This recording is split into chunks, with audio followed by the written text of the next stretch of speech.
विमल पूर्ण सदानंद स्वयं प्रभा क्रियानाशात्प्रवेशिन्तान् सूक्ष्मदासनयाक्षर वासना प्रक्षयो मोक्ष सजीवन मुक्तिरिष्यते सर्वत्र सर्वतः सर्व ब्रह्ममात्रावलोकनम् सद्भाव भावनाद्राढ वासनालयरश्नुते प्रमादो ब्रह्मनिष्ठाया न कर्तव्य कदाचन प्रमादो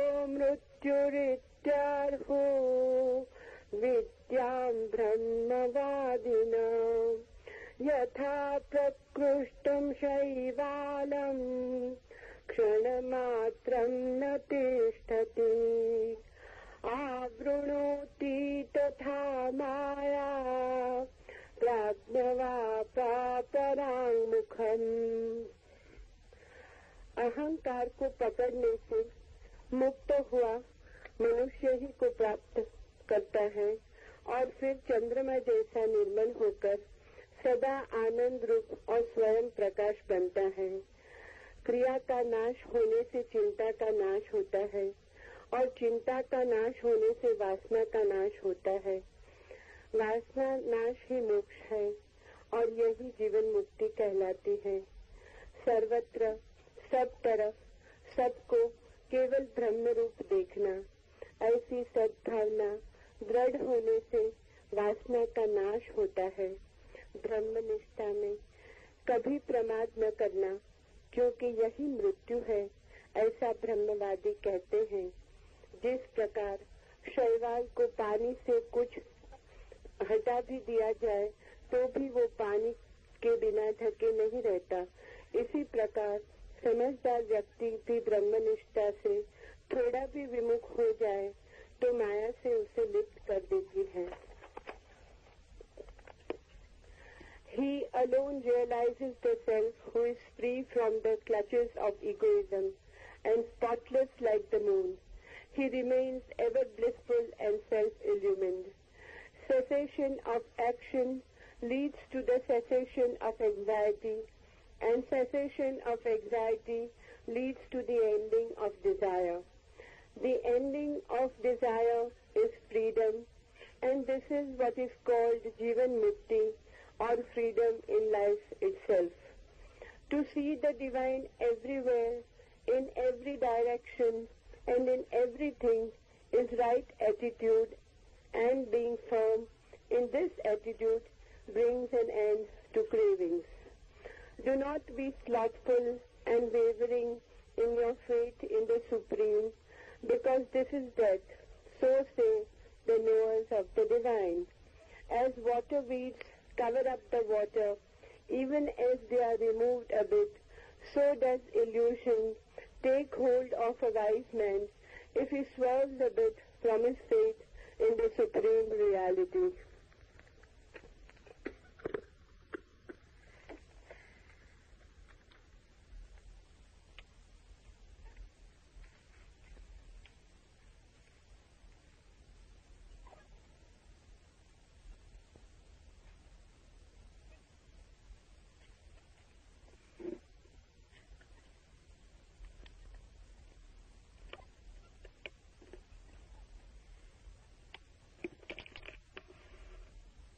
इस सूत्र में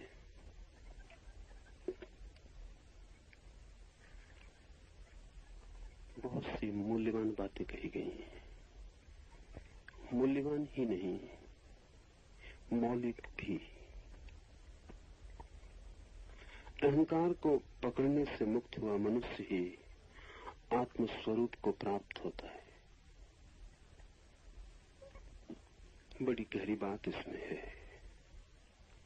अहंकार ने आपको नहीं पकड़ा हुआ है, आपने अहंकार को पकड़ा हुआ है।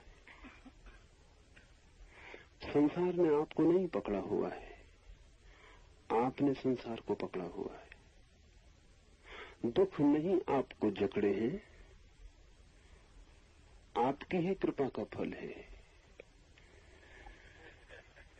दुख आपका पीछा नहीं कर रहे हैं, दुखों ने कुछ ठान नहीं रखी है आपको दुख देने की, आपके निमंत्रण पर ही आते हैं।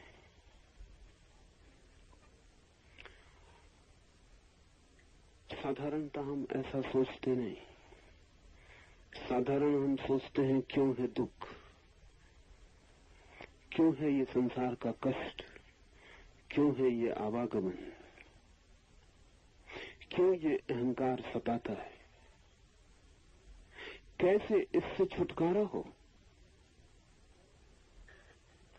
निरंतर हमारे मन में ये बात चलती, कैसे इससे छुटकारा हो। आप सबके मन में कभी न कभी ये प्रश्न उठता ही रहा होगा, अन्यथा यहाँ आना असंभव था। कैसे इससे छुटकारा हो। लेकिन ये सूत्र आपको बड़ा निराश करेगा, क्योंकि ये सूत्र कहता है छुटकारे का सवाल ही नहीं, क्योंकि अहंकार ने आपको पकड़ा नहीं, संसार ने आपको रोका नहीं, जन्मों ने आपको बुलाया नहीं, ये आपकी मर्जी है। इसलिए ये पूछना गलत है कि कैसे छुटकारा हो, यही पूछना उचित है कि किस भांति, किस तरकीब से हमने इस सब दुख उपद्रव को पकड़ रखा है। छुटकारे का सवाल ही नहीं उठाना चाहिए। सवाल यही होना चाहिए कि कौन सी है हमारी व्यवस्था, कौन सा है हमारा ढंग कि हम दुख को पकड़ लेते हैं, कि हम दुख को पकड़ते ही चले जाते हैं, कि अपने ही हाथ से हम आरोपित करते चले जाते हैं। और नए संसार और नए जन्म और नए जीवन, वासना के नए नए विस्तार, नए आकाश हम कैसे निर्मित करते चले जाते हैं, इसे ही समझना जरूरी है। इसके बहुत अंतर्निहित अर्थ होंगे। इसका एक अर्थ तो ये होगा कि मोक्ष कोई ऐसी उपलब्धि नहीं है जो पाने को है। संसार जरूर खोने को है, लेकिन मोक्ष पाने को नहीं है। अगर आप संसार को छोड़ने में राजी हो जाएं, तो मोक्ष पाया ही हुआ है। इसका यह अर्थ हुआ कि मुक्त तो आप हैं ही, बड़ी तरकीब से आप बंधन में पड़े। कभी अगर देखा हो, तोतों को पकड़ते हैं जंगलों में, रस्सी बांध देते हैं। तोता रस्सी पर बैठता है, वजन से उल्टा लटक जाता है, रस्सी घूम जाती। फिर तोता समझता है कि पकड़े गए। उल्टा लटका तोता समझता है कि पकड़े गए, बुरी तरह फंसे, पैर फंस गए, अब निकलना मुश्किल है। जोर से रस्सी को तोता ही पकड़े होता है, रस्सी बिल्कुल पकड़े नहीं होती। लेकिन तोता का मानना भी ठीक है कि जिस रस्सी ने उल्टा दिया, लटका दिया, जरूर पकड़े गए होंगे। वो लटका रहता है, वो हर तरह की कोशिश करता है कि सीधा हो जाऊं तो उड़ जाऊं, लेकिन सीधा वो हो नहीं सकता। सीधा होने का कोई उपाय नहीं। रस्सी पे वो सीधा नहीं बैठ सकता, रस्सी है पतली और तोता है बजनी। वो किसी भी कितने ही उपाय करे, बार बार चक्कर खा के नीचे लटक जाएगा। जितने उपाय करेगा उतना भरोसा मजबूत होता जाएगा कि अब छूटना मुश्किल। अगर वो चाहे तो उसी क्षण छोड़ के उड़ सकता है, लेकिन पहले वो सीधे होने की कोशिश करता है। उल्टा ही अगर छोड़ दे तो अभी उड़ सकता है, क्योंकि रस्सी ने उसे पकड़ा नहीं है।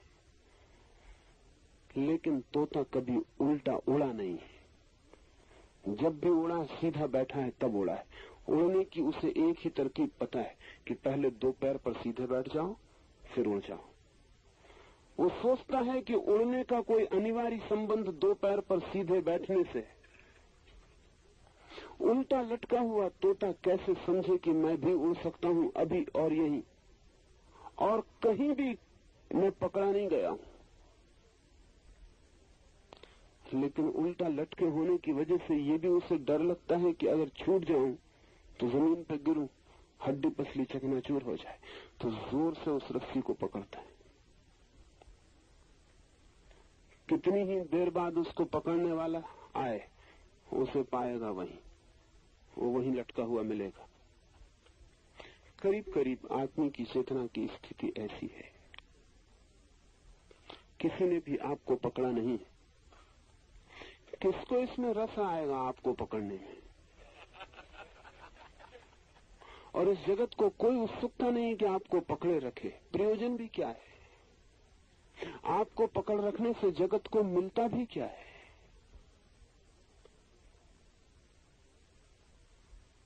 नहीं, किसी की कोई उत्सुकता आपको पकड़ रखने में नहीं है। आप पकड़े गए अपने ही द्वारा। कुछ भ्रांतियां हैं जो आपको ख्याल देती हैं कि मैं पकड़ा गया हूं, और बड़ी भ्रांति तो यही है कि आप अपने को इतना मूल्यवान समझते हैं कि सारा जगत आपको पकड़ने को उत्सुक है।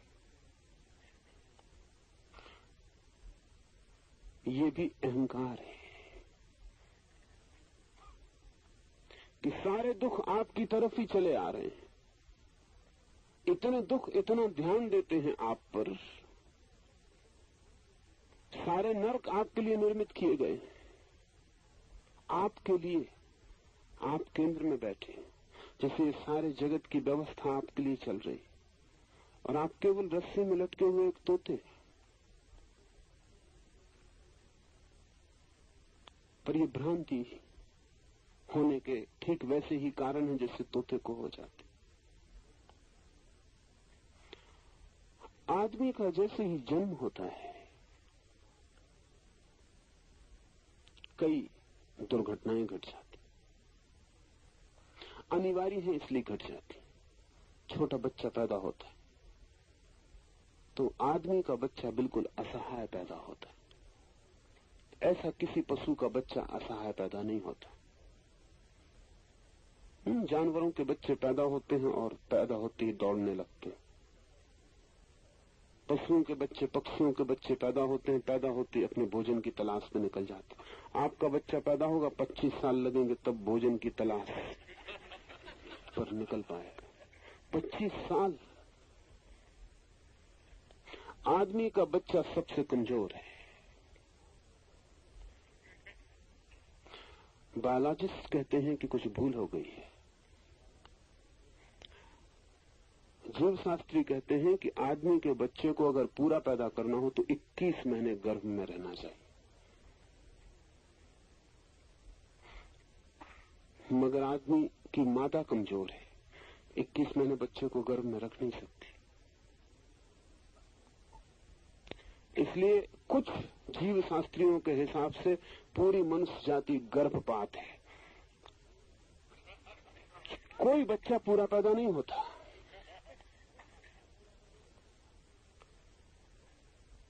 सभी बच्चे अधूरे पैदा होते हैं। जानवरों के बच्चे पूरे पैदा होते हैं। मगर ये सौभाग्य भी, दुर्भाग्य भी और सौभाग्य भी। इस जगत में किसी भी चीज का एक पहलू नहीं होता, हर चीज के दोहरे पहलू होते हैं। ये दुर्भाग्य है कि आदमी का बच्चा कमजोर है, और यही सौभाग्य है क्योंकि इसी कमजोरी के कारण आदमी सारे पशुओं से श्रेष्ठ हो गया। उसके कारण है गहरे, क्योंकि बच्चा आदमी का बिल्कुल ही कमजोर पैदा होता है, उसको बड़े सहारे की जरूरत होती, नहीं तो बच्चा बचेगा ही नहीं। उसी सहारे के लिए परिवार का जन्म हो गया, नहीं तो परिवार की कोई जरूरत नहीं है। पशुओं में परिवार नहीं है क्योंकि उसकी कोई आवश्यकता नहीं है। आदमी का बच्चा तो मर ही जाएगा बिना परिवार के, इसलिए माँ है, पिता है, परिवार है, परिवार की पवित्र संस्था है, वो सब के सब बच्चे की कमजोरी से पैदा हुई है। न केवल परिवार, फिर परिवार के आधार पर समाज और देश और सारी सभ्यता का जाल निर्मित हुआ। और क्योंकि बच्चा असहाय पैदा होता है, उसके पास मूल वृत्तियां नहीं होती। सब जानवरों के बच्चे पैदा होते हैं, उनके पास बुद्धि होती, पैदा होते ही उतनी बुद्धि होती जितने से उनका जीवन चल जाएगा। आदमी के बच्चे के पास कोई बुद्धि नहीं होती, जीवन चलने का सवाल ही नहीं, वो सांस भी नहीं ले पाएगा। उसे हम वैसे ही छोड़ दें तो वो मरेगा, कोई उपाय उसके बचने का नहीं है। इसलिए इस बच्चे को शिक्षित करना पड़ता है। किसी जानवर के बच्चे को शिक्षा की कोई भी जरूरत नहीं, आदमी के बच्चे को सिखाना पड़ता है। वो खुद कुछ लेके आते ही नहीं, सब सिखाना पड़ता है। इसलिए कॉलेज है, यूनिवर्सिटी, ये आदमी की कमजोरी से पैदा हुई संस्थाएं, सारी शिक्षा हमें देनी पड़ती, सब सिखाना पड़ता है एक एक बात। तब भी कोई पक्का भरोसा नहीं कि बच्चा मान ही जाएगा और सीख ही लेगा, बड़ी चेष्टा करनी पड़ती है। इसलिए सारी शिक्षा और सारे संस्कार का आयोजन आदमी की कमजोरी से हुआ है। लेकिन इस सूत्र से उसका कुछ संबंध है। बच्चा असहाय है, इसलिए बच्चे के प्रति बहुत ध्यान देना पड़ता है माँ बाप को। उस ध्यान के कारण बच्चे को लगता है मैं जगत का केंद्र हूं, सारी दुनिया मेरे आसपास घूम रही। जरा सा रोता है कि माँ भागी आती है, जरा बीमार पड़ता है कि बाप डॉक्टर को लिए खड़ा है। छोटा बच्चा जानता है कि मेरे इशारे पर सब चलता है। जरा सी आवाज, जरा सा रोना, जरा सा दुख और सारा घर उसके आसपास इकट्ठा हो जाता। और बच्चे के लिए घर ही सारी दुनिया है, उसे और दुनिया का कोई पता नहीं। तो बच्चे के मन में एक सहज भ्रम पैदा हो जाता है कि मैं केंद्र हूं जगत का और मेरे लिए ही सब आयोजन है, सब कुछ मेरे लिए हो रहा है, सबकी नजरें मुझ पर टिकी है। ये भ्रांति गहरी बैठ जाती और फिर हम जीवन भर अपने को केंद्र मान के ही चलते रहते। इससे बड़ी पीड़ा होती है। इसलिए अहंकार दुख देता है, क्योंकि ये सच नहीं है। आप केंद्र नहीं है जगत के, आपके बिना जगत बड़े मजे से चलता है। आपके न होने से कोई भी बाधा नहीं पड़ती है, पर आपके मन में कहीं लगता रहता है कि मैं केंद्र हूं, और आप इसी तलाश में रहते हैं कि सारा जगत भी इस बात को स्वीकार कर ले कि मैं केंद्र हूं। यही अहंकार की खोज है। ये सूत्र कहता है, अहंकार को पकड़ने से मुक्त हुआ मनुष्य, वो जो बचपन से अहंकार की धारणा गहरी हो गई है, उसे जो छोड़ने को राजी हो जाता है, वही आत्मज्ञान को उपलब्ध होता है। अनिवार्य है ये, बच्चे के जन्म के साथ इस अहंकार का पैदा हो जाना अनिवार्य है। ये अनिवार्य बुराई है, लेकिन इस पर ही अटक जाना, इस पर ही रुक जाना, सारा जीवन का विनाश हो जाता है। क्योंकि तब हम उस तत्व को जानने से वंचित ही रह जाते जो हमारे भीतर छिपा था।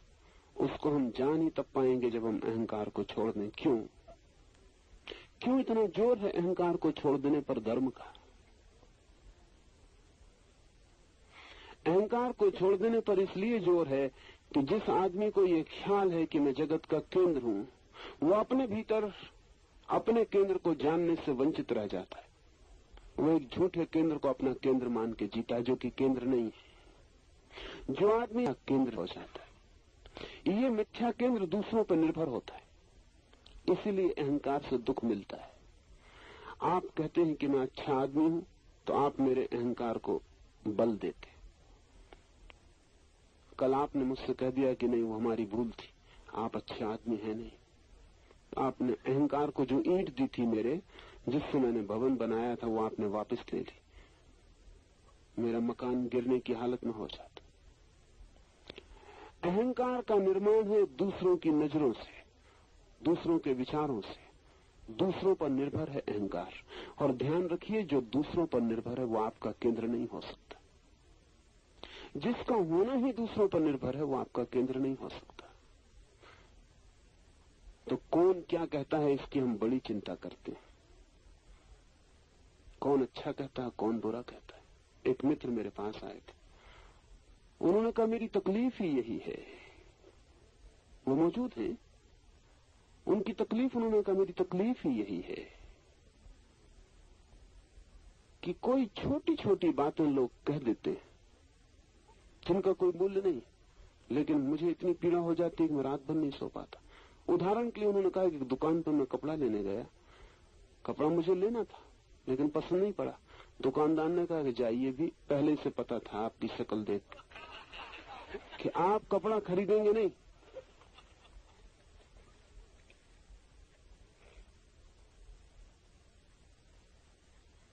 रात भर नींद नहीं आई कि इस आदमी ने ऐसा कहा क्यों। हमारा अहंकार दूसरों की बातों पर निर्भर है। चारों तरफ जो लोग हैं हमारे, वो हमें अहंकार देते हैं या छीनते हैं। इसलिए हम पूरे वक्त ख्याल रखते हैं कि हमारे बाबत कौन क्या कह रहा है, कौन क्या सोच रहा है। वही तो हमारी पूंजी है। दूसरों का मत, उसका ही संग्रह हमारी अस्मिता है। और निश्चित ही दूसरों के मत का क्या भरोसा है। दूसरों का मत दूसरों के हाथ में है। आज देते हैं कल न दे, आज अच्छा कहते हैं कल बुरा कहें। और उनके भी अपने प्रयोजन हैं। उस दुकानदार का भी अपना प्रयोजन। उसने अहंकार को चोट की। दोनों बातें हो सकती थी। ये भी हो सकता था कि ये सज्जन कपड़ा खरीद ही लेते, क्योंकि अपनी शक्ल को बचाने का सवाल था। और खरीद लेते तो बेहतर होता, कम से कम रात भर की चिंता बच जाती। लेकिन तब दूसरी चिंता पकड़ती कि जो कपड़ा नहीं खरीदना था वो मैंने खरीद क्यों लिया। और आप सब ऐसे बहुत से कपड़े खरीद के बैठे हैं जो आपको नहीं खरीदने थे। लेकिन कहीं कहीं अहंकार कहता है कि खरीद ही लो। पश्चिम में दुकानों पर से पुरुष हटा लिए गए, स्त्रियां दुकानों पर बैठ गई सेल्समैन की जगह। सेल्समैन अब कहीं है नहीं, सेल्स वुमेन। अब सेल्समैन कहने का कोई अर्थ नहीं है। और समझदार लोगों ने सलाह दी है, जब एक पुरुष जूता खरीदने आता है एक दुकान पर और एक स्त्री, सुंदर स्त्री, उसके पैर में जूता पहना देती है, बंद कर देती है और फिर मुस्कुरा के कहती है कि पैर बहुत सुंदर मालूम पड़ रहा है। अब वो जूता भीतर कितना ही काट रहा हो,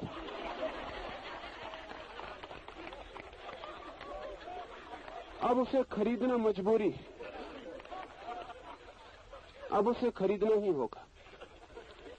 अब ये मामला जूते का है ही नहीं। अब आप कुछ और खरीद रहे हैं, जूता केवल बहाना है। हम सब ऐसी चीजें खरीदे बैठे। हमारी पूरी जिंदगी इसी तरह का जोड़ है। अहंकार इस सब का संग्रह है जो हमने दूसरों की आंखों से चमक चुरा ली, उसको जोड़ लिया। वही हमारा टिमटिमाता दिया है। लेकिन दूसरे हमेशा मालिक है, वे जिस दिन चाहे खींच ले। बड़े से बड़ा नेता हो, अनुयायी से बड़ा नहीं होता, हो नहीं सकता, क्योंकि सारी नेतागिरी अनुयायी के हाथ में होती है। आज दी है कल वापस ले ले। इसलिए कितना ही बड़ा नेता हो, अनुयायी का भी अनुयायी होता है। उसके पीछे उसे चलना पड़ता है, उसे देखना पड़ता है कि अनुयायी किस तरफ जा रहा है, दौड़ के उसके आगे हो जाता है। देखना पड़ता है अनुयायी किस तरफ जा रहा है, कहां है रुख हवा का। बस इतनी कुशलता करता है कि दौड़ के उसके आगे हो जाता है। और पूरे वक्त इसलिए नेता रोज अपने वक्तव्य को बदलता रहता है, उसको बदलना पड़ता है। वो अनुयायी को ख्याल में रखना है। उससे मिला हुआ अहंकार है, पद है, प्रतिष्ठा है, सब मिली हुई है, सब उधार है। और जो उधार है वो आप नहीं है। ये सब नहीं मिला था तब भी आप थे। मौत इस सब को छीन लेगी तब भी आप होंगे। आपने एक झूठा केंद्र निर्मित कर लिया, और इस केंद्र से अगर आप अपने को एक समझ बैठे हैं तो फिर आप असली केंद्र को खोजेंगे क्यों? आप तो मान के ही चल रहे हैं यही है असली केंद्र, क्या है आपकी तस्वीर अपनी आंखों में? दूसरों के हाथों से बनाई हुई तस्वीर है। दूसरों ने लकीरें खींची हैं कैनवस पर, किसी ने रंग भर दिया है, किसी ने आंख बना दी, किसी ने पैर बना दिए, वही आप है। ये तस्वीर कागजी है, वर्षा का एक झोंका इसके रंगों को उड़ा देता है।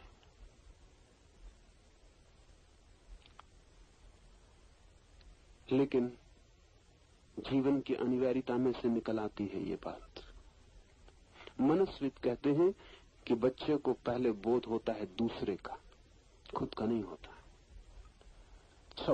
स्वाभाविक है। बच्चा जब आंख खोलता है तो देखता है अपनी मां को, खुद को तो कैसे देखेगा? दूसरा दिखाई पड़ता, तू दिखाई पड़ता। फिर धीरे धीरे उसकी पहचान बढ़ती, पिता दिखाई पड़ता है, भाई बहन परिवार दिखाई पड़ता है। धीरे धीरे उसे तू का अनुभव होता है, दूसरे का।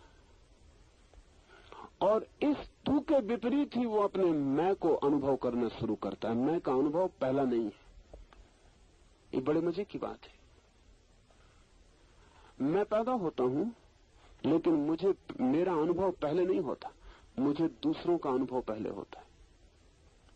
स्वभाव था। जब दूसरों का अनुभव मुझे पहला होता है तो जिस मैं को मैं निर्मित करूंगा वो उन दूसरों के मत पर आधारित होगा। इसलिए मनस्विद कहते हैं कि अगर मां का प्रेम मिला हो बेटे को, पिता का प्रेम मिला हो, घर का सम्मान मिला हो, तो उस बेटे की अकड़ दूसरे ढंग की होती। मां का प्रेम न मिला हो, घर में कोई सम्मान न मिला हो, तो उस बेटे में एक दीनता पैदा हो जाती। क्योंकि जिनसे मैं का पहला बोध मिला, अगर उन्होंने खुशी जाहिर न की हो और आनंद जाहिर न किया हो, तो वो मैं सदा के लिए गरीब, दीन, दुखी हो जाता। भोजन ही नहीं मिला उसे। इसलिए जो बच्चा मां के बिना पलता है, उसमें एक कमी सदा के लिए रह जाती, जिसको मनोवैज्ञानिक कहते हैं पूरा किया ही नहीं जा सकता। क्योंकि उसके पहले मैं का बोध ही पंगु हो जाता है। जिससे मिलना थी ये समझ कि मैं कौन हूं, जिस तू से पहली झलक मिलनी थी मैं की, उसने कोई झलक ही न दी।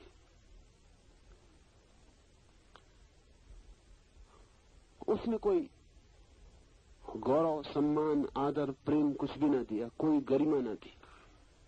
मां अगर नाच न उठी हो बच्चे के जन्म से, अगर मां आह्लादित न उठी हो, अगर उसका रोआ रोआ प्रसन्न न हो उठा हो, तो इस बच्चे का मैं जो है वो सदा के लिए लंगड़ा लूला रह जाएगा।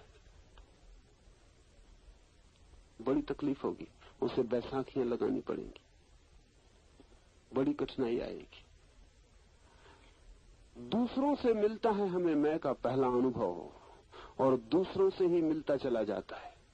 धीरे धीरे सर्टिफिकेट, मत, लोगों के विचार, समाज में प्रतिष्ठा, मान, उसको हम इकट्ठा कर लेते हैं और इसी केंद्र पर हम लटके रह जाते हैं। केंद्र इसके भीतर छिपा है हमारा। तू पहले नहीं हो सकता, मैं पहले हूं, चाहे उसका पता हमें बाद में चलता हो। बच्चा पैदा होता है तो अपने मैं को, अपनी आत्मा को लेके पैदा होता है, लेकिन वो केंद्र छिपा रह जाता है और एक नया केंद्र निर्मित हो जाता है। फिर इस केंद्र को हम पकड़ते इसलिए हैं कि हम दूसरा कोई केंद्र जानते भी नहीं, और इसे छोड़ दें तो अधर में लटक जाएं, और इसका ख्याल ना करें तो बिखर जाएं। डर लगता है कि कहीं सब अस्त व्यस्त न हो जाए, अराजक न हो जाए, इसलिए इसे जोर से पकड़े रहते हैं। वो जो तोता रस्सी को पकड़े हैं इसी डर से कि अगर छोड़ दूं तो गिर पड़ूं, हड्डी पसली चकनाचूर हो जाए। हम भी इस मैं को पकड़े रहते हैं क्योंकि और कुछ पकड़ने को दिखाई भी नहीं पड़ता, इसी के सहारे चलते हैं और जोर से पकड़े रहते हैं कि कहीं छूट ना जाए। फिर इससे दुख मिलता है क्योंकि ये वास्तविक केंद्र नहीं है। ये हमारी हालत ऐसी है कि हम एक खजाना लेके पैदा हुए हों और फिर एक झूठे गड्ढे को, जो खजाना नहीं हमने खजाना समझ रखा हो, फिर उसी को खोदते चले जाते हैं और उसमें से कभी कोई संपत्ति न मिलती हो। जो हमारा केंद्र है वो तो सम्राट है, जो हमारी आत्मा है वो तो आनंद है, वो तो एक खजाना है। लेकिन ये जो मैं है ये बिल्कुल उधार गड्ढा है, इसमें हम कितने ही खोदें कोई खजाना हमें कभी मिलने वाला नहीं। इसको खोद खोद के हम अपने स्वभाव तक कभी पहुंच नहीं सकते। इसलिए सूत्र कहता है, अहंकार को पकड़ने से मुक्त हुआ मनुष्य ही आत्म स्वरूप को प्राप्त करता है। तो क्या करें, क्या करें? गुरजीएफ एक बहुत अद्भुत फकीर हुआ। उसकी दादी मरण शैया पर पड़ी थी और गुरजीएफ ने अपनी दादी से पूछा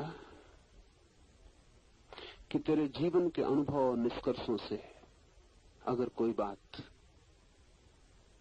मुझे देने योग्य हो, मेरी कोई पात्रता हो तो मुझे दे दे।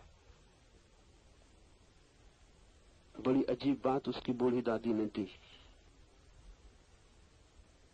उसकी बूढ़ी दादी ने कहा, एक बात का अगर तू ख्याल रख सके जीवन भर, कि जैसा दूसरे करते हो वैसा कभी मत करना। कोई भी काम जैसा दूसरे करते हो वैसा कभी मत करना, सदा कोशिश करना कुछ अन्यथा करने की। गुरजीएफ ने तो इसके ऊपर बाद में एक पूरा का पूरा फलसफा, एक पूरा दर्शन खड़ा किया और उसने एक नियम बनाया, द लॉ ऑफ अदरवाइज। हमेशा और ढंग से करना।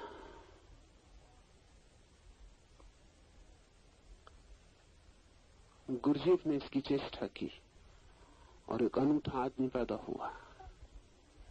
क्योंकि जैसा दूसरे करते हो वैसा मत करना।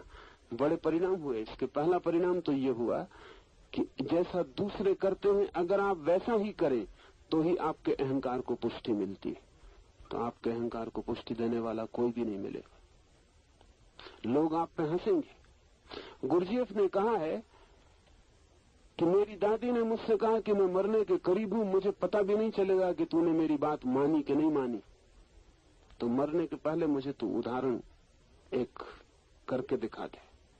पास ही पड़ा था एक सेव, उसकी बूढ़ी दादी ने उसे दिया और कहा, इसे खा के बता, लेकिन याद रख जैसा दूसरा करते हैं वैसा मत करना। बड़ी मुश्किल में पड़ गया होगा वो बच्चा, क्या करे। लेकिन बच्चे इन्वेंटिव होते हैं, काफी आविष्कारक होते हैं। अगर माँ बाप उनके आविष्कार की बिल्कुल हत्या न कर दें तो इस दुनिया में बहुत आविष्कारक लोग हों। लेकिन आविष्कार खतरा मालूम पड़ता है क्योंकि नया कुछ उपद्रव लाता है।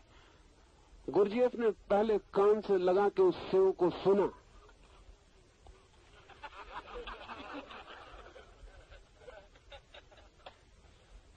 आंख के पास लाके देखा,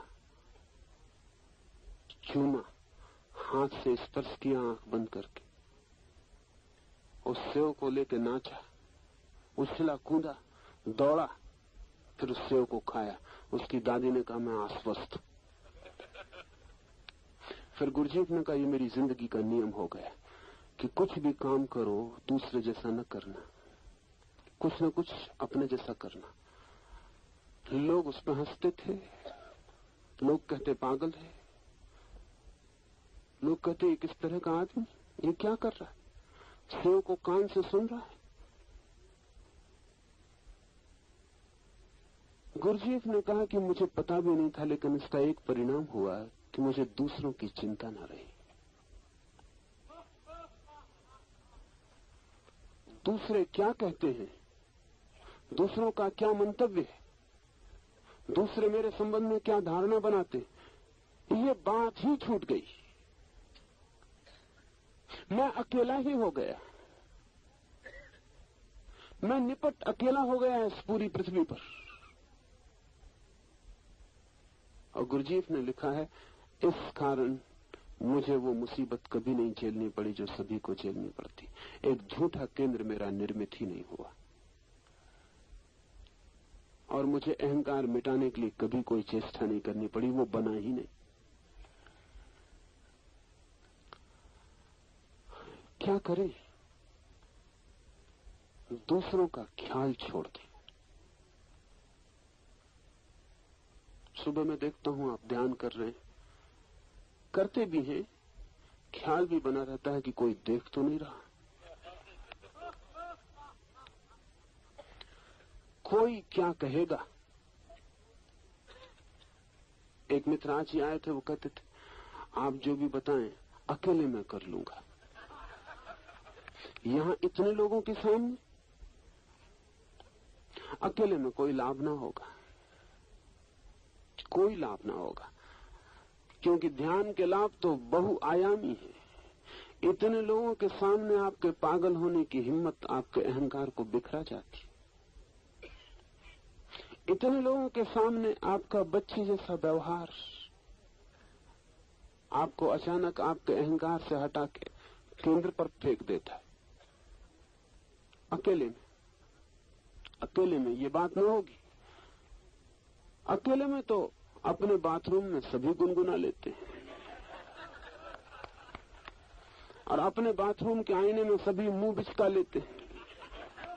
बच्चे ही नहीं, बूढ़े भी। वो तो आईने कहते नहीं कथाएं।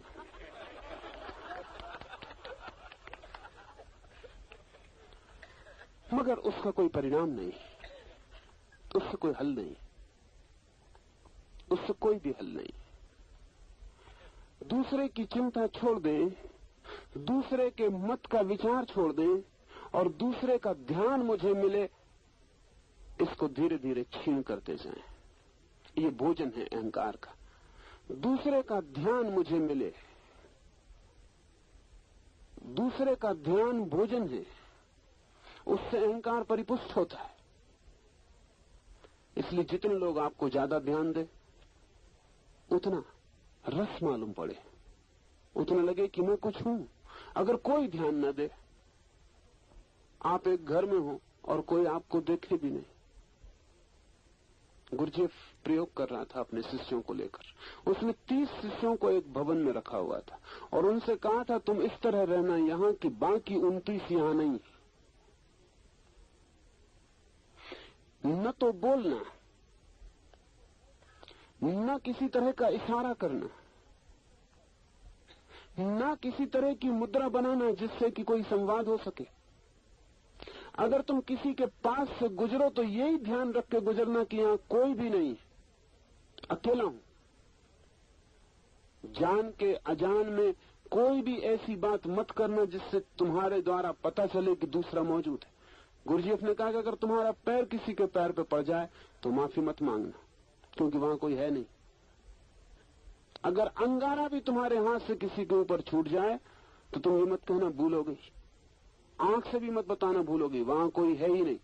इन 30 लोगों को 3 महीने तक गुरुजीएफ ने कहा कि तुम ऐसे रहो। 27 लोग भाग गए, 3 लोग बचे, लेकिन वे 3 लोग दूसरे आदमी हो गए। क्या इसका उपयोग क्या है? इसका उपयोग क्या है, इसे थोड़ा समझें। ये सवाल नहीं है महत्वपूर्ण। ये तो बहुत आसान है कि हम दूसरे की तरफ ध्यान न दें और उसको लात लग जाए तो हम माफी न मांगे। ये तो बहुत आसान है, इसमें क्या अड़चन? ये तो हम चाहते ही।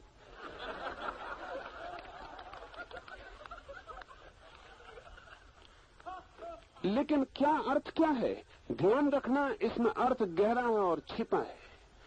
गुरुजीएफ ने कहा कि तुम ध्यान ही मत देना कि कोई दूसरा है, लेकिन तब एक बात समझ लेना कि दूसरे भी ध्यान नहीं देंगे कि तुम हो।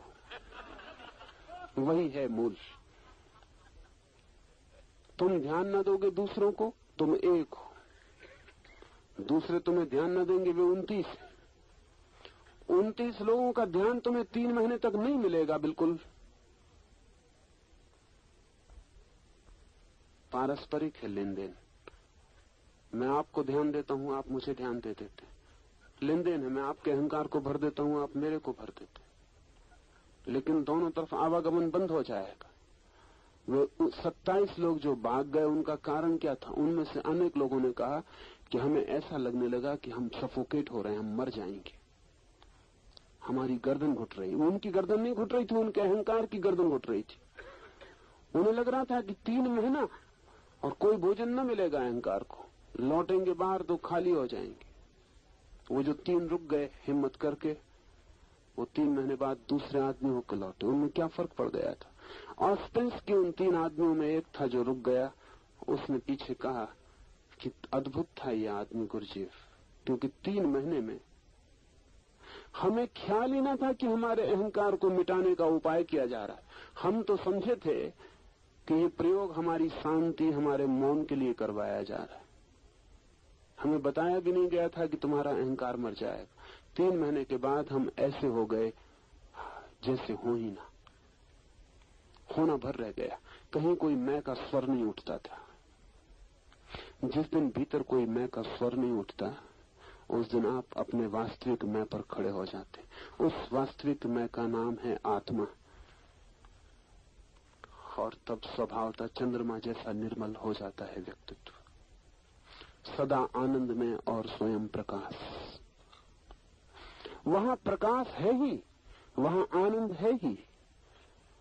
बस जरा सा मैं से एक छलांग लगानी उस आत्मा पर।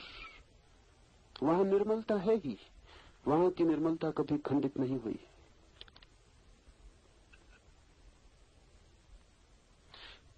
दूसरा महत्वपूर्ण सूत्र, वो भी बहुत अद्भुत और मौलिक।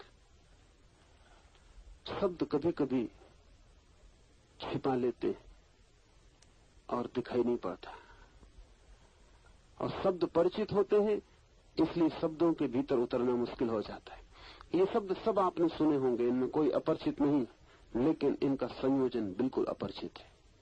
क्रिया का नाश होने से चिंता का नाश होता है,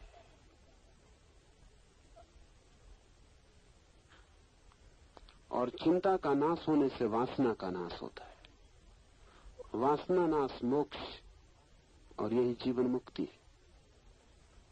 क्रिया का नाश होने से चिंता का नाश होता है। चिंता को तो हम सभी नष्ट करना चाहते हैं। कौन है आदमी जो चिंता से मुक्त न हो जाना चाहता हो? लेकिन कर्ता से हम मुक्त नहीं होना चाहते, चिंता से मुक्त होना चाहते हैं, कर्ता से मुक्त नहीं होना चाहते। और कर्ता की छाया है चिंता। जो आदमी सोचता है मैं कर रहा हूं ये, वो चिंता से नहीं बच सकता। उस पर चिंता बढ़ती चली जाएगी, और जितना ही वो आदमी सोचेगा मैं कर रहा हूं, उतनी ही चिंता बढ़ती चली जाएगी। पूरब के लोगों ने बड़ी तरकीबें खोजी थी। उसमें एक तरकीब ये थी कि मैं नहीं कर रहा हूं, परमात्मा कर रहा है। तो एक ध्यान की व्यवस्था थी। ये व्यवस्था थी कि उसकी आज्ञा के बिना पत्ता भी नहीं हिलता। ऐसा है नहीं कुछ, एक एक पत्ते के लिए आज्ञा देनी पड़े उसको, तो अभी तक परमात्मा पागल हो जाता कि एक एक पत्ते को कहना पड़े हिलो, बंद हो जाओ। नहीं, कोई परमात्मा एक एक पत्ते को हिलाने रोकने के लिए नहीं बैठा हुआ है, लेकिन इसका उससे कोई संबंध भी नहीं। उसकी आज्ञा के बिना पत्ता नहीं हिलता। ये तो ध्यान की एक व्यवस्था थी, एक उपाय था। क्योंकि जो आदमी ऐसा मान लेता है उसकी आज्ञा के बिना पत्ता भी नहीं हिलता, वो धीरे धीरे मैं करता हूं ये भाव छोड़ने लगता है। करता वो है, मैं कुछ भी नहीं उपकरण। वो हिलाता है तो हिलता हूं, वो चलाता है तो चलता हूं, वो उठाता है तो उठता हूं। जब लोग ऐसा सोचते थे कि उसके द्वारा सब हो रहा है और हम केवल कठपुतलियां हैं, तो एक बड़ी घटना घटी थी इस दुनिया में। पूरब के मुल्क एकदम चिंता मुक्त हो गए थे। पूरब ने जितना निश्चिंत समय जाना है जमीन पर और कहीं नहीं जाना गया, और अभी पश्चिम जितना चिंता से भरा हुआ समय जान रहा है, उतना चिंता से भरा समय भी कभी नहीं जाना गया। पर उसका कारण वही है, क्योंकि पश्चिम में ईश्वर संदिग्ध हो गया, भाग्य की धारणा व्यर्थ हो गई। मैं नहीं कहता कि भाग्य की धारणा सही है, लेकिन भाग्य की जो उपाय व्यवस्था थी कि भाग्य सब कर रहा है तो फिर हम करता नहीं रह जाते, वो समाप्त हो गया। पश्चिम में न कोई ईश्वर बचा, न कोई भाग्य बचा, न कोई नियति बची। सारा जुम्मा आदमी पे पड़ गया। मैं कर रहा हूं, जो भी कर रहा हूं मैं कर रहा हूं, क्योंकि इसको हटाने के लिए कोई जगह न रही। ईश्वर हो या न हो, इससे अंतर नहीं पड़ता। लेकिन अगर आप अपने कर्तव्य को ईश्वर पे छोड़ सके, न हो तो भी आप पर तो परिणाम शुरू हो जाता है कि आप निश्चिंत हो जाते। पश्चिम में चिंता घनी हो गई है।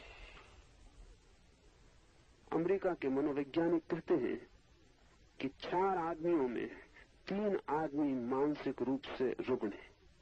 4 आदमियों में 3 आदमी। ये चौथा आदमी भी कितनी देर तक इन 3 के बीच बचेगा? ये 3 सब उपाय कर रहे हैं उसको भी डुबा देने के। बड़ी संख्या होगी। 4 में से 3 आदमी अगर मानसिक रूप से अस्त व्यस्त रुग्ण हो गए, क्या कारण होगा? पूरब में इतने पागल कभी पैदा नहीं किए, पश्चिम ने इतने पागल पैदा किए। पश्चिम में पागलपन बढ़ता जाता है और धीरे धीरे स्वीकृत होता जाता है। फ्रायड ने तो अंत में यह स्वीकार कर लिया जीवन भर के अनुसंधान के बाद कि आदमी को सुधारने का वस्तुतः कोई उपाय नहीं। आदमी थोड़ा ना बहुत पागल रहेगा ही। असमर्थता स्वीकार कर ली, और फ्रायड स्वीकार करे असमर्थता तो बड़ी कीमत की है, क्योंकि ये आदमी 50 साल जिंदगी के आदमी के मन के अनुसंधान में ही लगाया है, गहरी से गहरी खोज की है। उसका कहना है कोई उपाय नहीं है कि आदमी बिल्कुल स्वस्थ किया जा सके, पर फ्रायड को पता नहीं कि स्वस्थ आदमी जमीन पर रहे, स्वस्थ समाज भी रहे, पर उन समाजों की धारणाएं दूसरी थी। उसमें बड़ी से बड़ी गहरी धारणा थी ये कि कर्ता मैं नहीं हूं।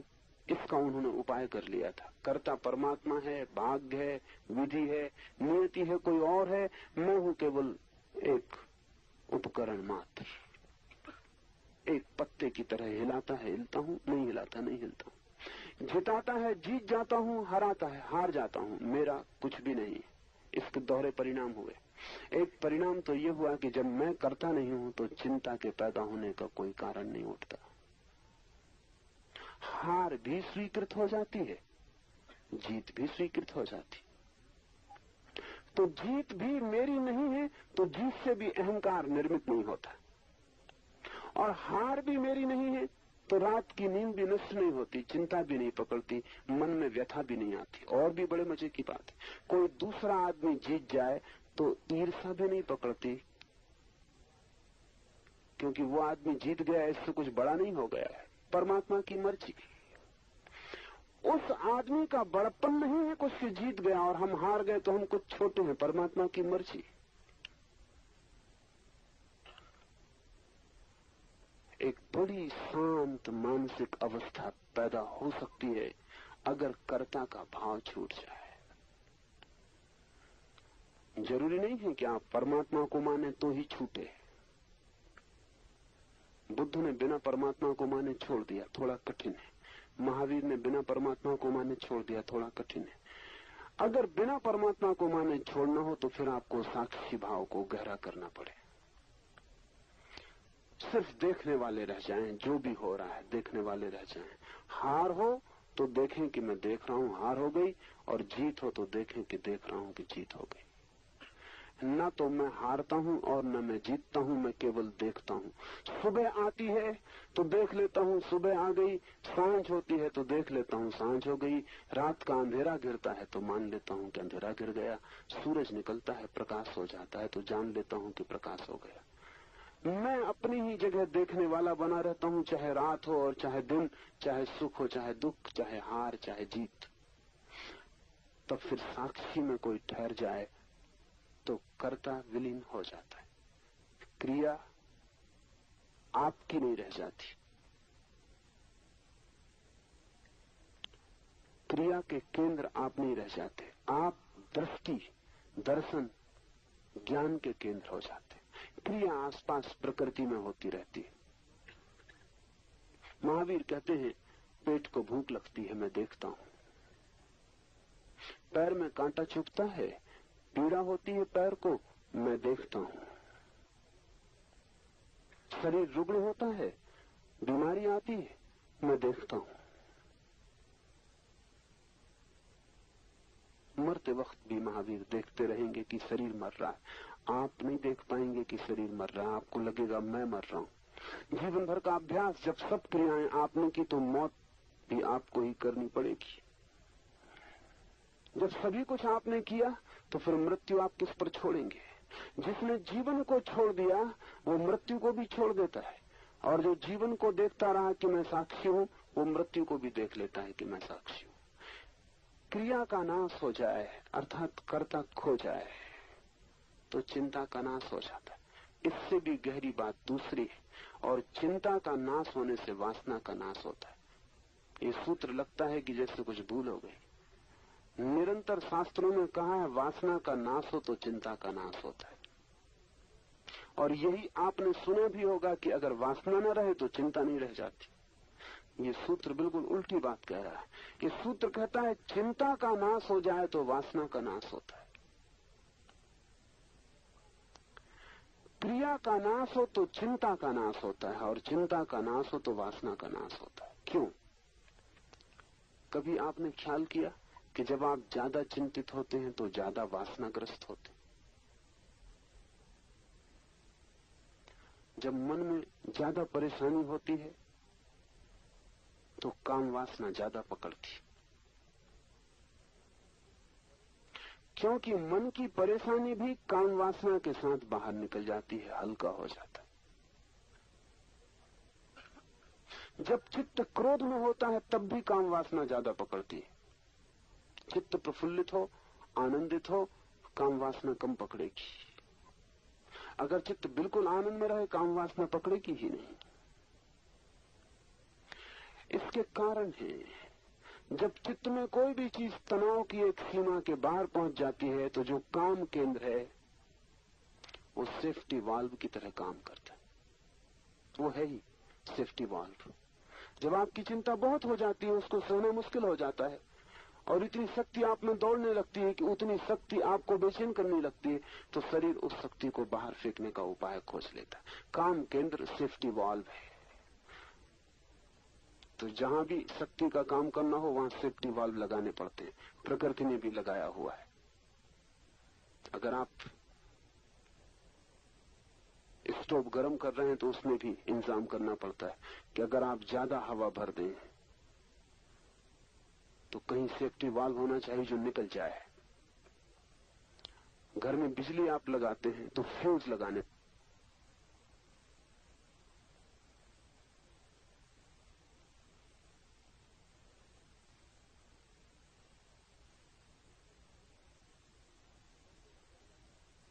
जैसे ही ज्यादा शक्ति खींचने की स्थिति बनेगी फ्यूज टूट जाएगा और शक्ति निष्कासित हो जाएगी, आप बच जाएंगे। शरीर में भी सेफ्टी वाल्व है, वो बायोलॉजिकल है। सेक्स सेंटर काम केंद्र सेफ्टी वाल्व है। जब भी आपके भीतर ज्यादा शक्ति भर जाती है और बेचैनी बढ़ जाती है और चिंता पकड़ लेती है और भीतर द्वंद्व चलने लगता है, तब जरूरत है या तो आप साक्षी हो जाएं तो ये सब उपद्रव शांत हो जाए, और या फिर ये सारा उपद्रव, दूसरा उपाय है कि आपकी शक्ति शरीर के बाहर चली जाए, आप कमजोर हो जाएं, तो उस कमजोरी में ये उपद्रव शांत हो जाए। क्योंकि उपद्रव के लिए शक्ति चाहिए, इसलिए अक्सर ये होता है कमजोर आदमी भले आदमी होते हैं। उसका मतलब ये नहीं कि वो भले होते हैं, उसका कुल मतलब इतना होता है कि बुरा करने की जितनी शक्ति चाहिए वो उनके पास नहीं। कभी ख्याल किया आपने कि मोटे आदमी सदा प्रसन्न मालूम होते हैं और आमतौर से मिलनसार होते हैं और आमतौर से झगड़ेलू नहीं होते? क्यों? अगर आप पूछें फिजियोलॉजिस्ट से, शरीर शास्त्री से, तो वो कहता मोटा आदमी लड़ नहीं सकता, लड़े तो पिटेगा, तो मिलनसार हो जाता है। क्योंकि वो झंझट, वो लड़ने का काम हो नहीं सकता उनसे, करेंगे तो उसमें पिटेंगे, तो इसलिए वो मुस्कुराते रहते हैं। मुस्कुराहट का मतलब ये कि कोई झगड़ा नहीं करना है किसी से, तो सब ठीक है, झगड़े में नहीं उतरना है। मोटा आदमी भाग नहीं सकता, और झगड़ा हो तो दो ही उपाय हैं, या तो लड़ो या भागो, वो दोनों नहीं कर सकता, झगड़ेलू नहीं रह जाता। मगर इसका ये मतलब नहीं कि झगड़ा समाप्त हो जाता।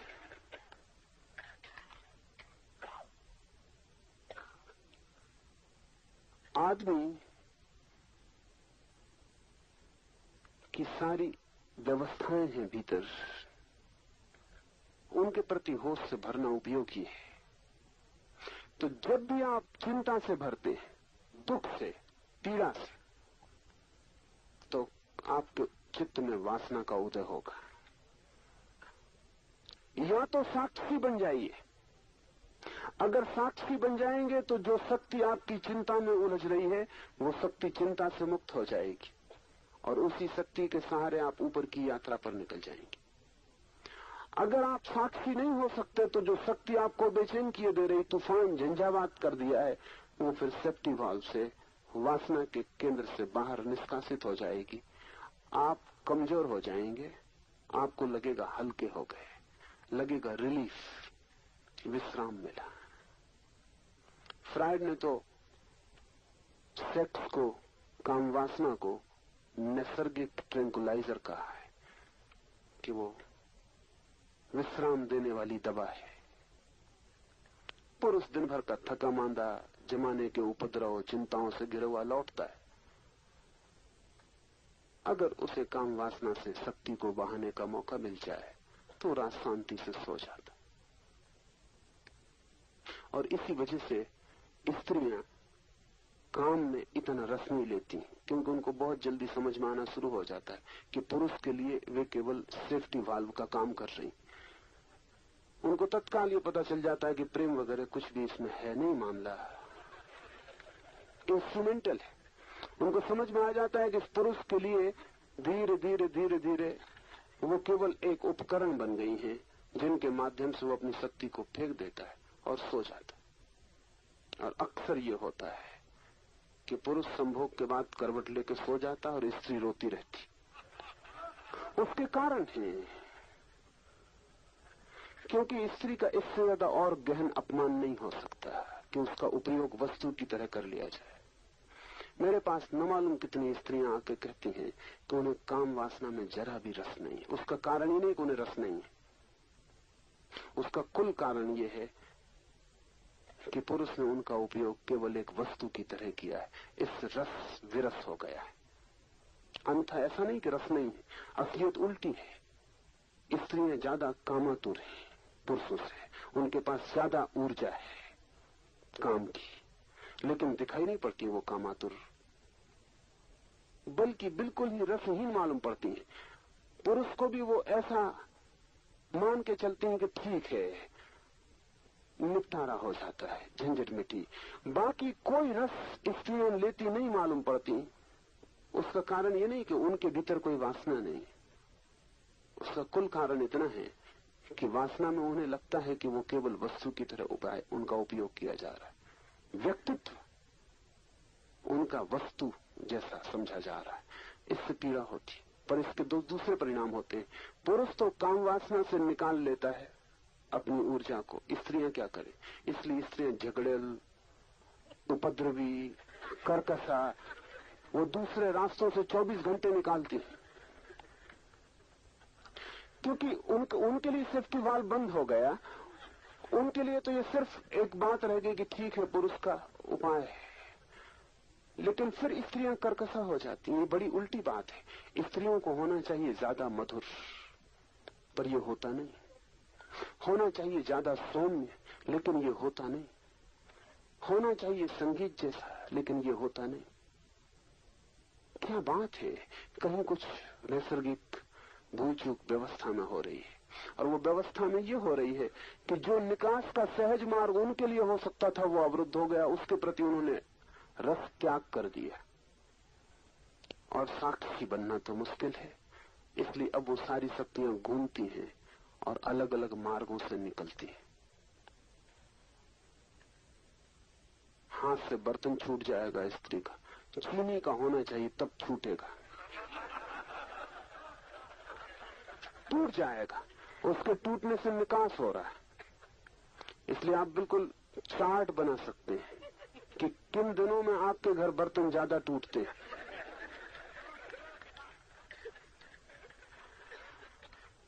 और आप अनिवार्य रूप से ये पाएंगे कि जब भी स्त्री की ऊर्जा निष्कासित नहीं हो पाती, तब तब वे टूटेंगे। तब 25 उपाय से स्त्री अपने क्रोध से, अपने तनाव से अपनी शक्ति को बाहर फेंकना चाहेगी। जब चिंता होती है चित्त पर भारी, तो चित्त वासना की तरफ दौड़ता है।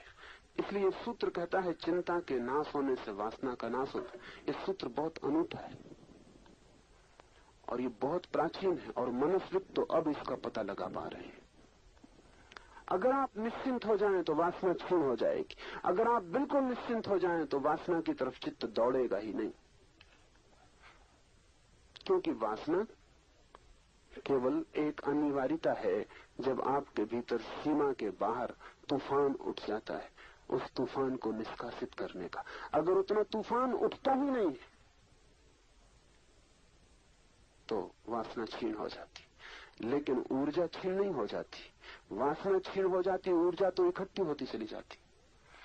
और हर चीज एक सीमा के बाद रूपांतरित होती है। जैसे हम गर्म करें पानी को तो 100 डिग्री पर भाप बन जाता है। 100 डिग्री गर्मी जब इकट्ठी होती है तो पानी भाप बन जाता है।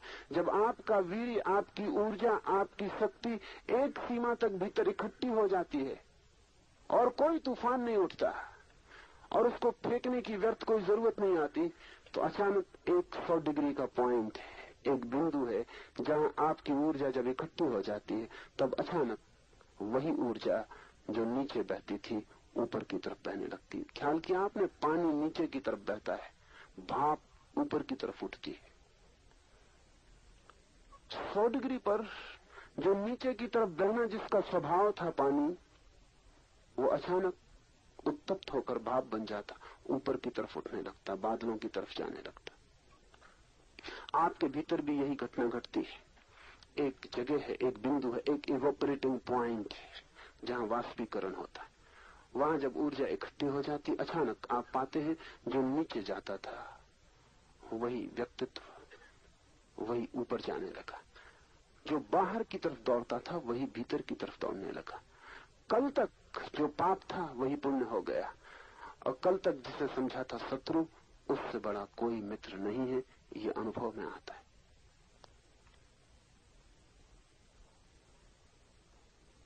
वासना नाश मोक्ष।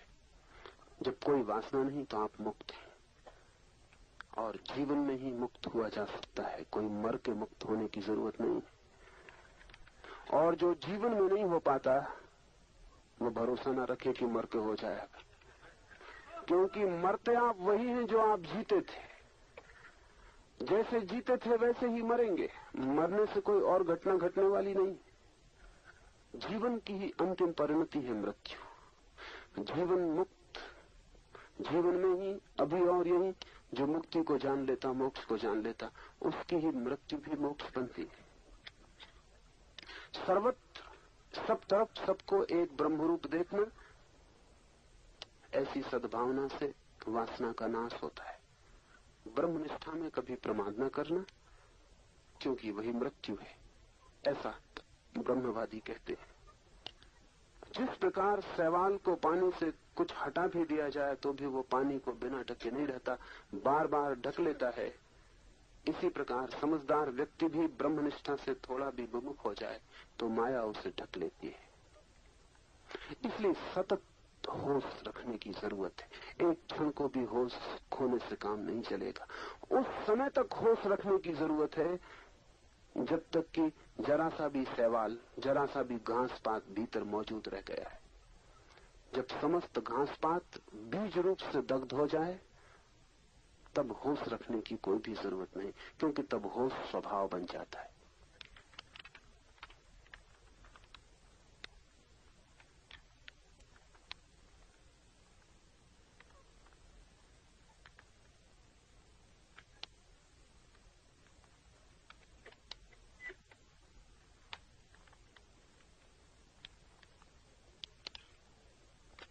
The ending of desire is freedom.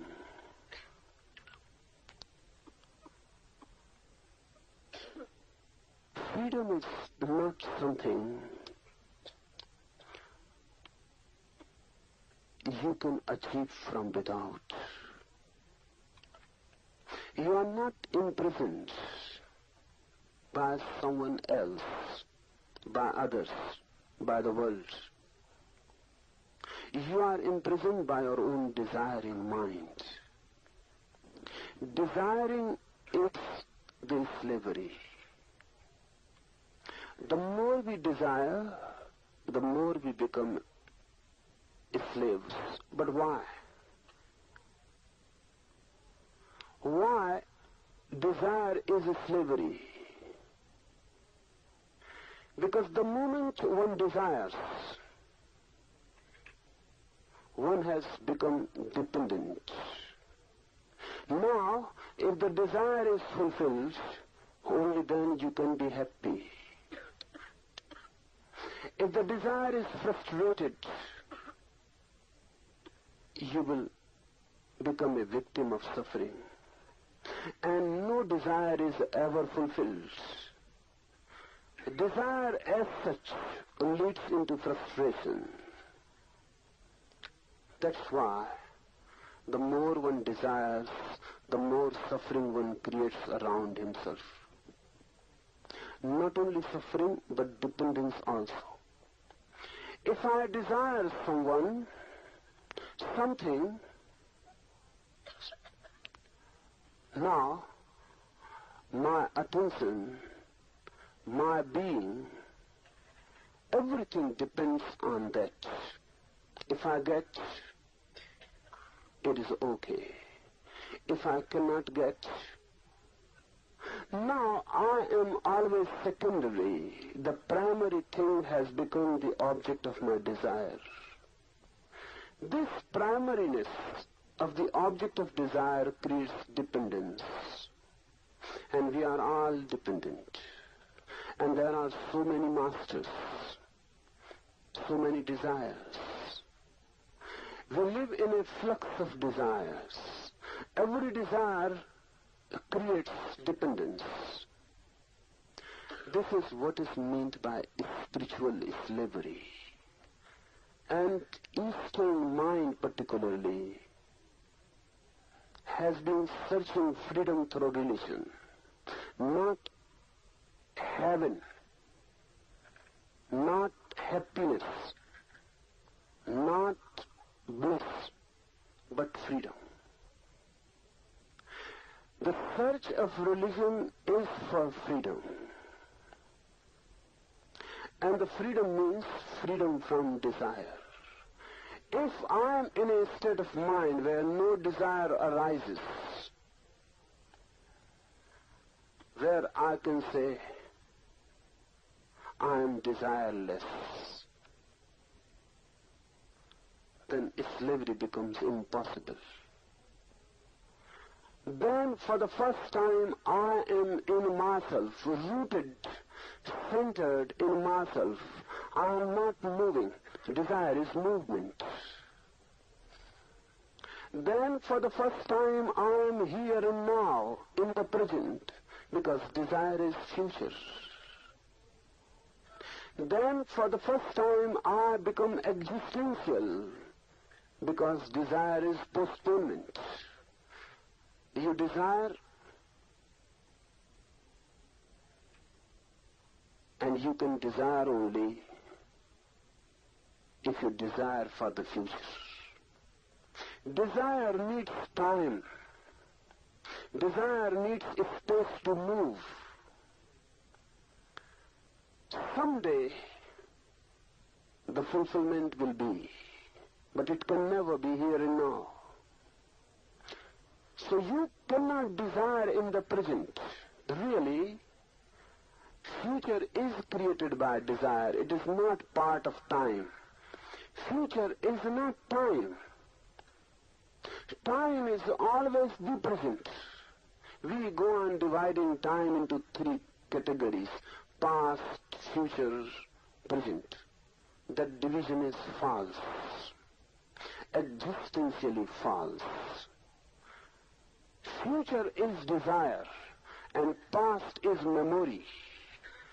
Time is always present.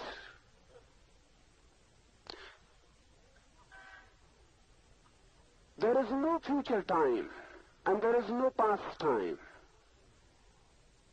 Time is always now. Past means memories, and future means desires. You need future to move. And when you move into the future, you miss the present. And missing the present is missing everything. Missing the present, you miss existence. Missing the present, you miss your being. Take it from another direction. Desire is becoming. It is to become something. A wants to become B. The poor man wants to become a rich man. The ugly face wants to become a beautiful face. The stupid mind wants to be intelligent. Desire is from A to B, from here to there. It is goal-oriented. Somewhere in the future, the fulfillment will be. But now, there can be only discontent. Now, there can be only frustration. Now, there can be only suffering. But you can deceive yourself. You can forget this suffering by moving into desire, by moving away from it. By moving into the future, you can forget the present. So desire is really a drug. Desire is alcoholic. Desire is like any intoxicant. It makes you to postpone. It helps you. It creates the situation in which you can forget the situation. That which is, and can concentrate somewhere into some heaven, into some fulfillment in the future life. Desire moves in the form of becoming, and your existence is in the form of being. You are. Desire means something that will be. That which is already here and now in me is my being, and that which I will be somewhere in the future is my becoming. There is a tension between being and becoming. And then anguish is created, anxiety.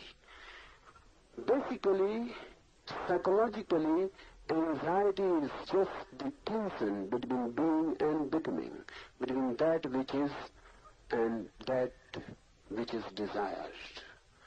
That which is desired is not, and that which is, you never desire it. You cannot desire it. It is here and now. You can move into it immediately. Desire creates becoming. Becoming becomes your slavery. You go on missing yourself. You go on missing your being. And that being is Sat Chit Anand. That being is existence, consciousness, bliss. Be desireless, and you will attain everything that can be attained. But how to be desireless? How to go beyond desire? It creates a vicious circle. When we ask how to go beyond desire, we are creating a new desire to go beyond. You cannot create a desire against desire. That's not possible. Because the second desire will be as much desire as the first. So what to do? Understand desire. analyze desire. Penetrate desire and see how suffering is created, how slavery is created, how you create your own health out of your own desires. Dig deep into desiring. Don't ask how to go beyond. Rather ask how to go more in, within the desire, to know and to understand. If you can understand that your suffering is created by your desire, that very understanding will become your transcendence. Because no one asks for suffering, but everyone desires, and suffering comes through desire. No one wants to be dependent in slavery, but everyone desires, and slavery comes through desire. If you go deep in desire, then you will become aware of the whole of desiring mind, what it is. It is suffering, it is dependence, it is hell. But don't believe me, because by believing me, by believing the Upanishad, you will be escaping your own effort to understand. Believers are always deceivers. They go on deceiving themselves. They don't want to understand desire, so they say, if you say that desire is suffering, we will believe in it. But belief will not be of any help. You can believe in it, but you will go on desiring. Belief will not destroy your desiring. You will have to understand. And no one else can understand for you. It is like death. I cannot die for you. You will have to die to know it. Understanding is like love. I cannot love for you. You will have to love it. You will have to move yourself. Servants cannot do. Howsoever rich you are, you cannot engage servants for your love.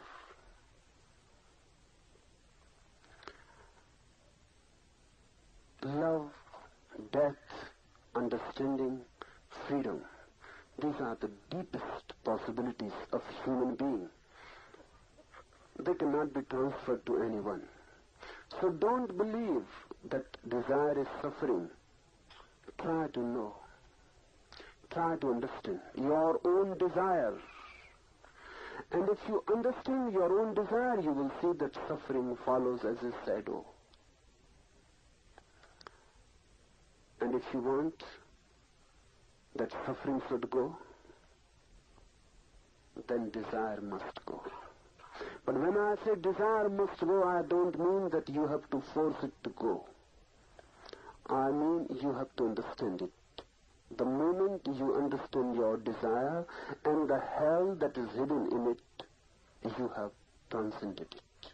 You have gone beyond.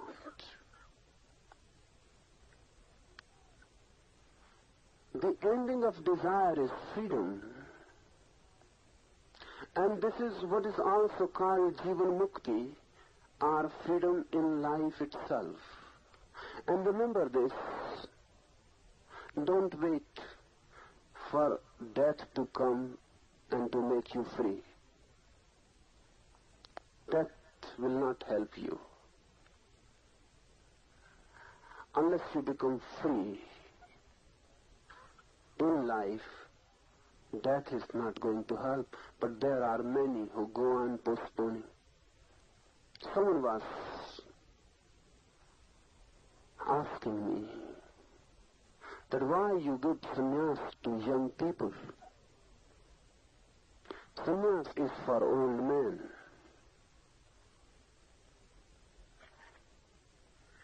Sannyas is not for old men.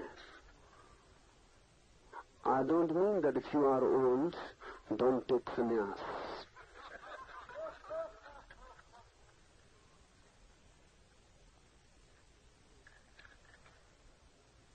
It is late, but never too late.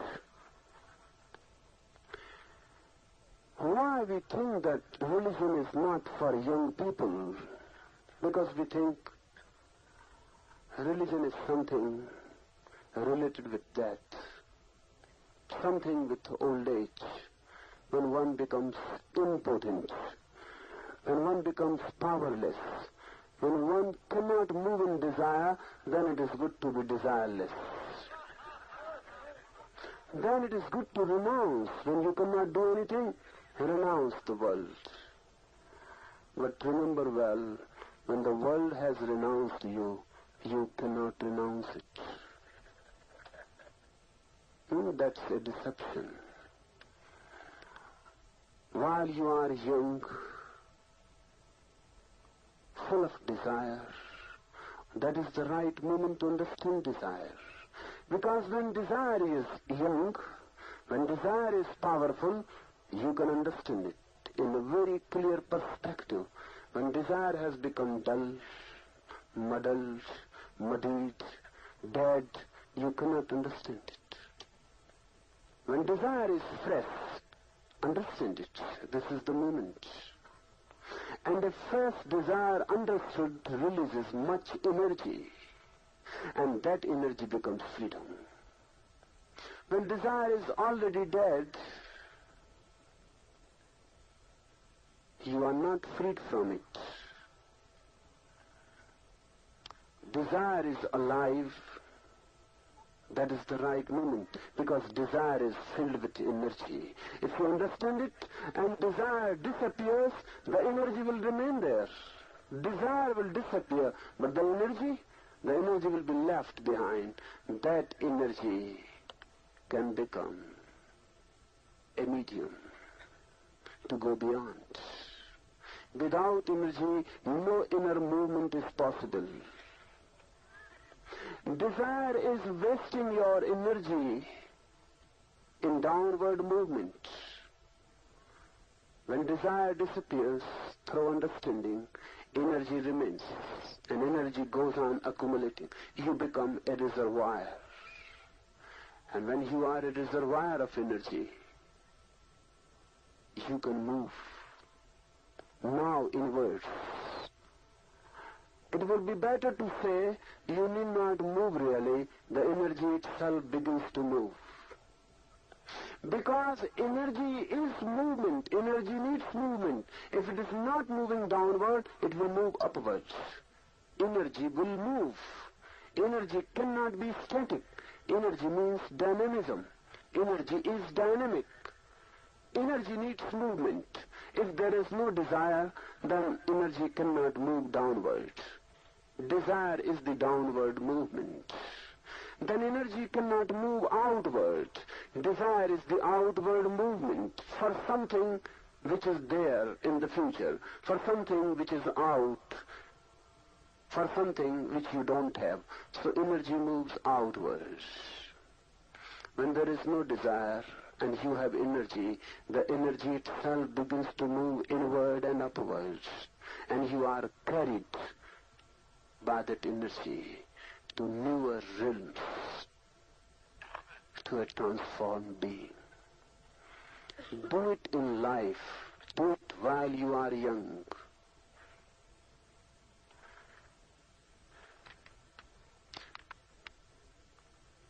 Do not be slothful and wavering in your faith in the Supreme, because this is death, so say the knowers of the divine. A very beautiful definition of death. Death is not what you call it. A man is dying. We call it death. It is not. Really, while you are living, if you are living without the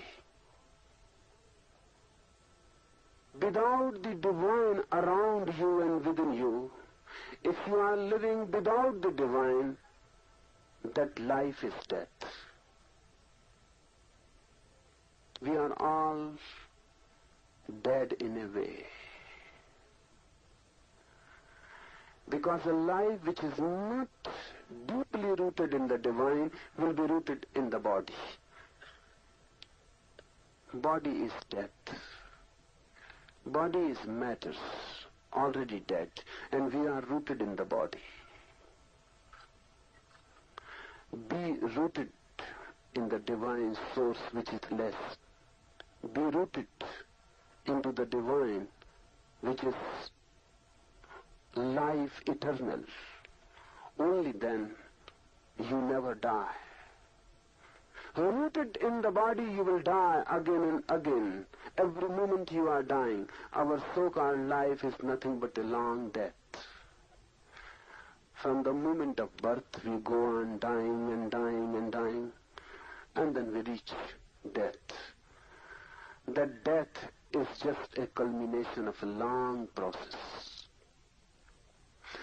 The sutra says, don't be slothful and wavering in your faith in knowers of the divine. But how to be rooted and how to attain the faith? Remember, faith is not belief. This one moment more, this one point more to be understood. Faith is not belief. Belief is always borrowed. Someone else gives it to you. Faith is inner search. You yourself attain it. Belief can be given by the tradition.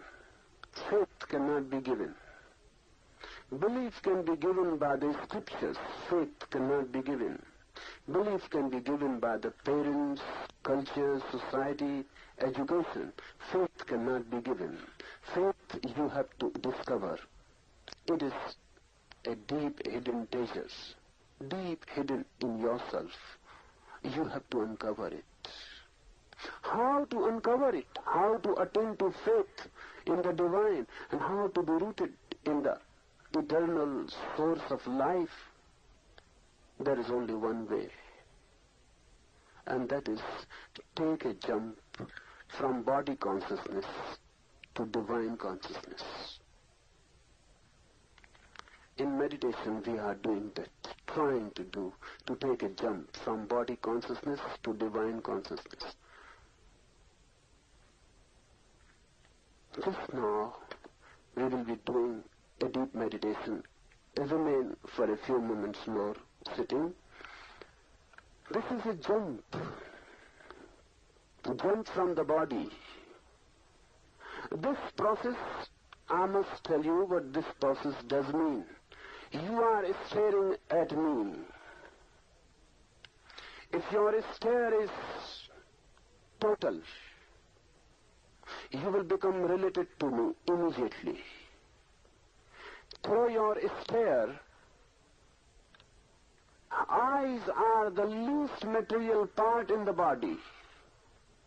And the energy that moves through the eyes is your consciousness, your attention. For 30 minutes, if you are staring at me, your energy is moving towards me through the eyes. If the energy moves in a total, in a whole process, not fragmentary, not partial, you will forget your body completely. And then you will be jumping constantly. That jumping is to help your energy to jump inside. That jumping is not just a body exercise. Body is jumping, and you are staring at me. Your jumping body, your jumping exercise will help the energy to jump inside. Sparks will come through your eyes towards me. While you are jumping, you are constantly using the sound who. That too is a hammering inside. When you say who, your energy moves upwards. When you say who, the sound goes deep to the sex center and hammers it. And the sex energy hammered begins to move upward. And you are jumping, and you are staring at me. This whole pattern helps you towards a jump from the body to the divine consciousness. Now, get ready.